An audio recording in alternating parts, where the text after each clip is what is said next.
Hello, everyone. Welcome to the inaugural The Food Enthusiast program here at J Moore Live.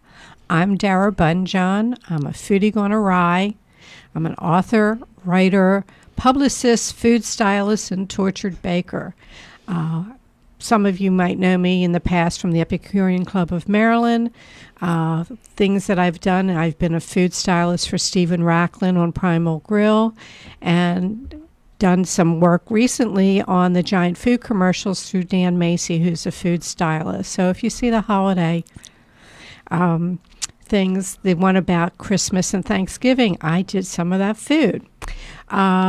Just to give you a little idea what the Food Enthusiast is going to do every week, we're going to have a fabulous guest, which we have today, which is Kit Pollard, and we're going to do local and also national food news and what's going on. Today we have Kit Pollard here, who is a co-author of The Lost Restaurants of Baltimore. I don't know if you can see that. We'll hold it up. We're going to hold it up a lot. And she co-wrote with Suzanne Loudermilk. Both are accomplished restaurant reviewers, freelance writers, and in fact, Suzanne Loudermilk was the food and travel editor for Baltimore Magazine and a reviewer for the Sun Papers, and Kit has reviewed for the Sun Papers. And I'm going to just sort of let Kit start talking about this book and how it evolved, The Lost Restaurants of Baltimore. Well, thanks, Dara. I'm very excited to be here. And Suzanne wishes she could be here as well. She's actually also a professor of journalism at Towson University. So, as you might imagine, exam season is busy for her. As you mentioned, we wrote The Lost Restaurants of Baltimore together, which has been a really fun experience. It came out in late October, and it features 35 different restaurants that were beloved but have closed for one reason or another over the course of more than a century. So it's a real look at Baltimore history, starting in the 19th century and all the way to the 21st. You know, I have the book. I've gone through it. The first one was Thompson Seagert House. Mm-hmm. And with Thompson, I always wondered what the Gert was about. What does Gert mean? So a Seagert is, it says it right in the beginning of the chapter, and I looked it up because I also did not know what the Gert meant. I think it's around the water or something like that. Yeah, it just means surrounded by the sea. And what was interesting is that a lot of people who are living in Baltimore today remember Thompson's when it was up at the corner of Northern Parkway and York Road. But originally, it was in the Canton area, down by the water. So that's where the name came from. That, and Thompson was the owner, and the Thompsons owned it on and off over years and years. So that was an interesting finding for me. And I even saw some mentions of the restaurant as a maritime landmark. It was included in the paper back in the 1800s as this is what's happening within the water because this is what's happening at Thompson Seagert House. You know what? I used to see it on Belvedere Avenue. I never went.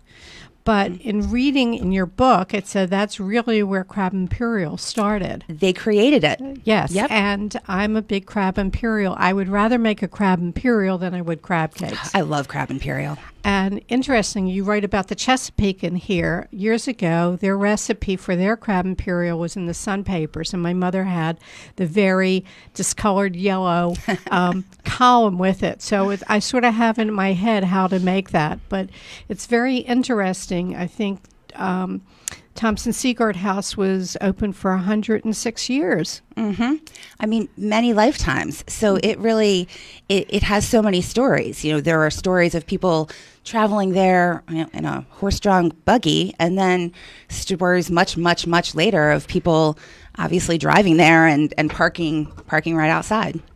Well, some of the other things, I have a lot of stories. This book is great. I mean, if anybody has a book club or get your friends together, we all have stories. Now, when I ran into you and Suzanne the other night, I said, you missed this one, you missed that one. I bet you're getting a lot of that. We are getting a lot of that. And I will say we're getting a lot of, how come you didn't include this place or this place? And a lot of, I have this memory of a restaurant that I wish that this memory was included. and it's great because people have so many wonderful memories of dining out all over the city. When we took on this huge project, we originally started out with a list of about 100 restaurants that Suzanne and I had put together. Both of us went off into our corners and came up with a list, and then we combined the lists, and then we looked at them and said, well, we obviously can't write about 100 different places.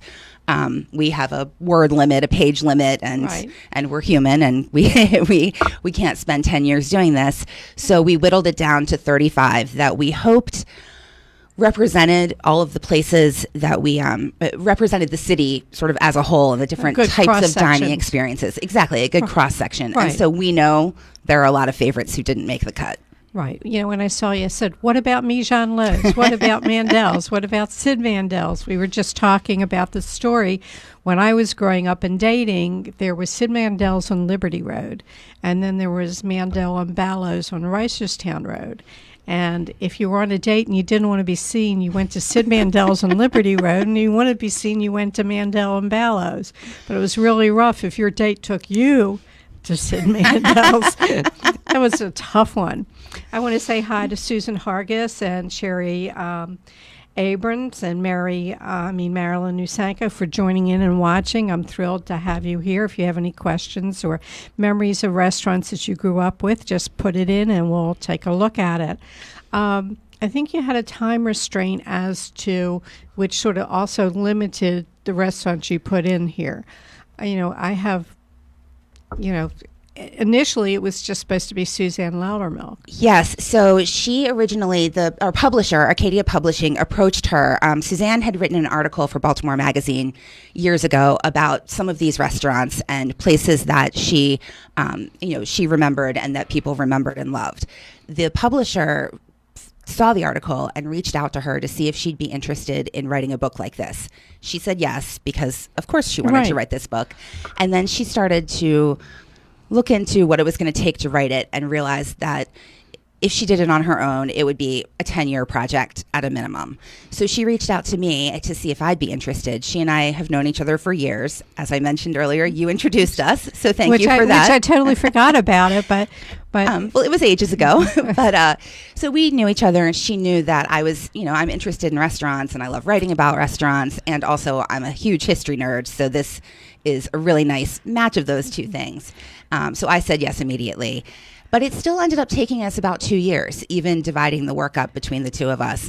And, we still, once the book came out, we definitely have heard from people like, oh, I have these great memories of this place. My own mother called me after the book came out to recount some of her memories that she had forgotten to share during the writing period. Was there one specific that, she said you didn't write about this, or? Well, it's funny because, as I mentioned earlier, there are a few places that could have had books written about them on their own.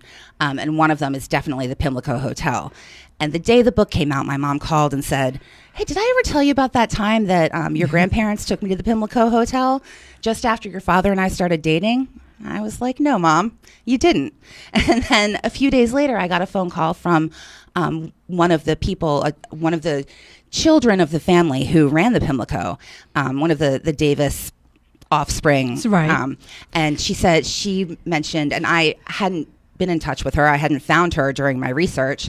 And she mentioned that she had all these great stories and memories of sort of growing up in the restaurant and what a fun place it was for her family and how much family fun they had there. And I thought, well, I really wish that I'd had that opportunity to include this. It's tough because, when you've got a book of 35 restaurants, each chapter ends up not being all that long. So there are so many amazing stories that came out of all of these places that I wish they all could have been longer. Well, I have my own Pimlico memories. Number one, high school graduation dinner there.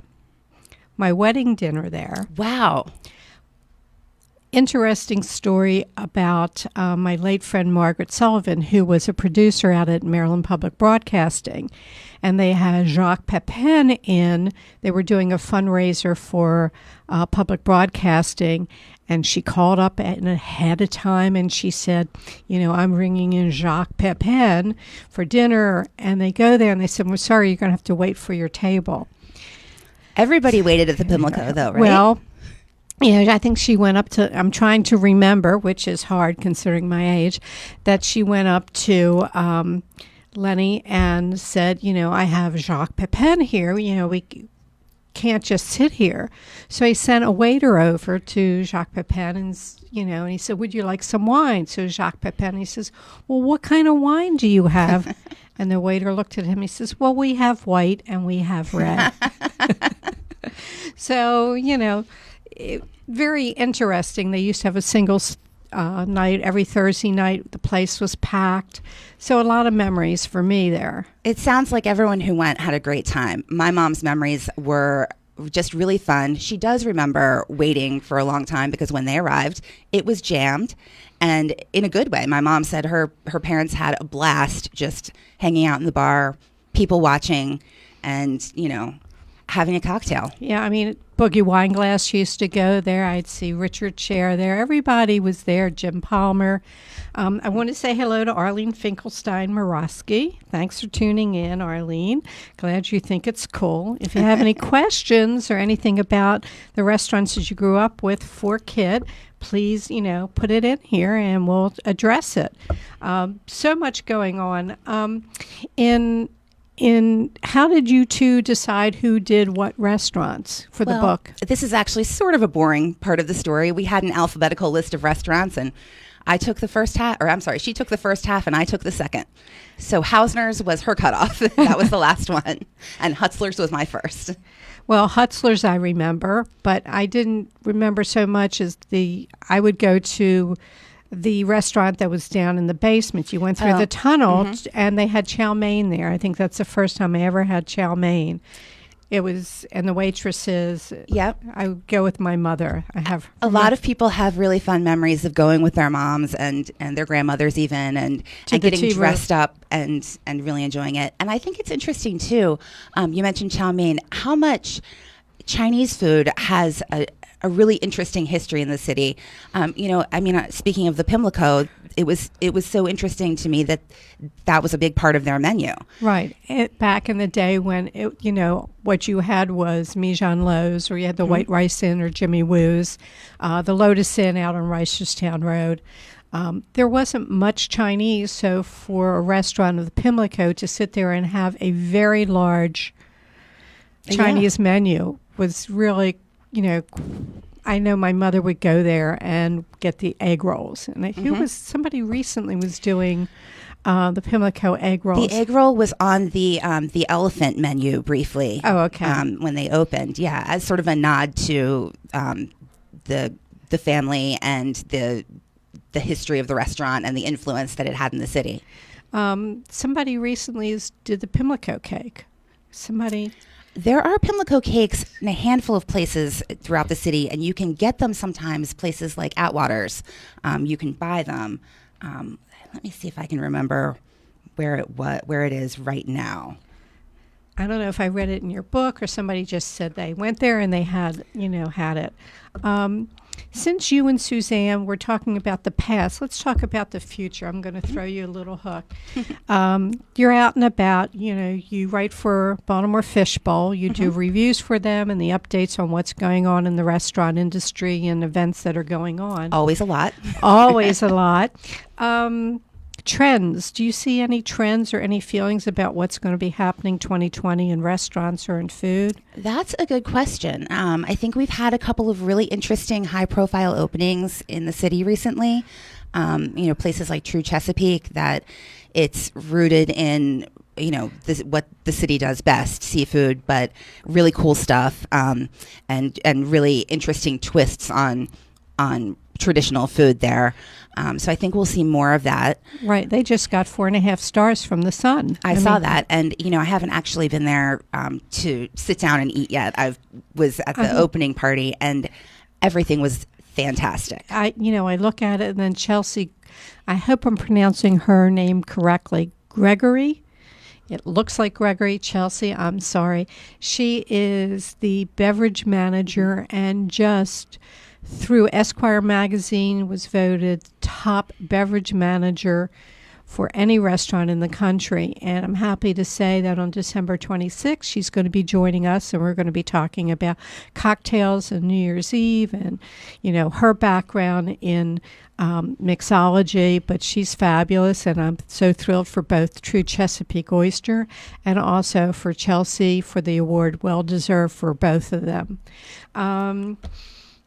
I'm just looking over my notes. Some of the places that I went, I used to work in the 400 block of Charles Street, so I went to the Women's Exchange. Oh, yeah. And the Tomato Aspic. And I also went to Burke's, and everybody talks about Burke's, about the onion rings. The onion rings were insane. I remember those onion rings. And to me, I've always been like a French fry and gravy girl. So I would go there and get a shrimp salad sandwich and French fries with gravy. That was always the go with. I want people to, they're going to be looking at this video after the live broadcast, that, if you have any restaurant memories, send them in. We're going to take a look at it and what I think is the best memory I'm going to read on air next week. And we're going to get you my copy of The Lost Restaurants of Baltimore. I'm saying in Baltimore. I don't have Grammarly here to correct me. And moving on, just in general food news, people were talking about recently some food recalls. We're talking about romaine, which seem to be every year. And then also Trader Joe's on their ready-made sushi, and I'm trying to think what else. There are other seafood, the ready-made packs. So, what do you do on recalls? Some have listeria, some have E. coli, and then other ones are just, there might be something in the manufacturing. And the things that you probably should be doing when you hear these things, you should always keep an eye out in the FDA recalls, is don't eat it, don't open it. Obviously. Throw it out or return it to where you purchased it. If it's something high, like in the romaine, you might want to clean your fridge out with antiseptic wipes and your counter anywhere that it might have been. Okay. Let's see. We have two in here. We have Lauren, who works here at J. Moore, says, what about Mardix? Does the book talk about Mardix, and which was a unique gem of experiences? And Arlene Finkelstein Morosky says, what about the Chesapeake? Both of those are in the book. They are also both, I think, places that could have had books written entirely about them. The Chesapeake obviously is one of the places that remains. It's one of the places that people ask about first. When we mention the book, they say, well, is Hausner's in there, and is the Chesapeake in there? So the answer is yes. And Mardix, we've had the opportunity recently to meet a lot of people who worked at Mardix, which has been really cool, because people just have the best, wildest, most passionate stories about that place. I think the impression that I get is that it wasn't your average Baltimore restaurant. Unfortunately, I never got to go there myself, but I feel like I have a good sense of what it was like there. Very dark and kind of sexy and kind of unpredictable sometimes. You never knew exactly what Morris Marduk would do on any given night, whether he'd show up in the dining room in a T-shirt or whether, if he'd tell you that the best food around was down the street. Yeah, he was one of the city's true characters. A couple things. Okay, so Alan, our editor here at J. Moore, is asking about the Palmer House. Jill Henkel, a friend of mine in Pittsburgh, is asking, what about Menken's Cultured Pearl Cafe? And you know what? Unfortunately, neither one of them are in the final book. They were both on our original list. I think there's probably a number. Funny story about the Chesapeake. My remembrance is being a young child and going with my parents. When I say young, 5 or 6, and even at that date, they'd say, what did I want? I would always order lobster. You always get the lobster. Always get the lobster. This is fabulous. Let's talk about where you're going to be so people you're going to be at Trove tomorrow night? We'll be at Trove tomorrow night, Friday, the 6th, from 6 to 8 p.m., and we'll be signing books there. And then next weekend, we will be at the Fire Museum of Maryland from 10 a.m. to 1 p.m. on Saturday morning, and we'll be at Eddie's on Roland Avenue from 2 p.m. to 4 p.m. And then you're also going to be at their other location. And then we'll be at the Charles Street Eddie's on Wednesday, the 18th of December from 5 p.m. to 7 p.m. So lots of opportunities to come say hi and tell us your stories. Yeah, because I think there's probably room for Volume 2 and Volume 3. I wanted to just cover some openings that we have in the city. And in Pikesville, we have a French bakery. It's a Parisian bakery that's coming to Baltimore. It's going to be kosher. It's pronounced Crusty Cafe, and it basically means crusty, and it sounds like that. And they're going to be doing bagels. They're going to be doing pastries, baguettes, true French baguettes. Who can turn that down? They're going to be in Pikesville, in Pikesville Shopping Center, where the Rite Aid used to be. They're taking over some of that. And Harbor Point, we're going to have Donner is opening up another location, so you have your kebabs there. And a new store is coming to Baltimore, Little Lidl. Is it Little or Lidl? Lidl, I don't know. Okay, you can all tell us. And that's basically sort of like an Aldi's, but it's going into an area that's sort of a food desert, and it's close to Morgan State, and they're revitalizing the Northwood Commons, so that's to look out for. And how are we doing on time here, Glenn? We're good? We're good. So let me cover a couple things. Next week, we're excited to have Jason Hisley of Cake by Jason. He does some amazing cakes. And right now, you can see him on the Food Network in Holiday Wars. And they have teams of bakers and sugar experts, and they're going up for like $25,000. New episodes start on Sunday night at 9 o'clock, and Jason will be with us. And for the Hanukkah spirit, we're going to go, December 19th, it's going to be Josh Herskowitz of Hirsch's. He's such a good chef. I know. And he does Mediterranean Italian food with a brick oven. What area of town would you call that? Is that, everything's changing names now. It's not Locust Point. Is it Riverside? It could be Riverside, but it's right near... It's go to where Federal Hill and just keep going. Yeah, it's at the end of Light Street, and it's really fabulous food. He and his sister run the restaurant. The sister's front of house. He's behind the stove and very creative, so we hope you can tune in then. And before I forget, for all you J. Moore fans, we have the giving issue is almost on the stand, so look for your free issue. And if not, you have the website to go to. It's jmoreliving.com. And I thank you all for coming for my first episode. If you need to reach me, you can go to the email food@jmoreliving.com. And we hope to see you next week, and we thank you for joining in.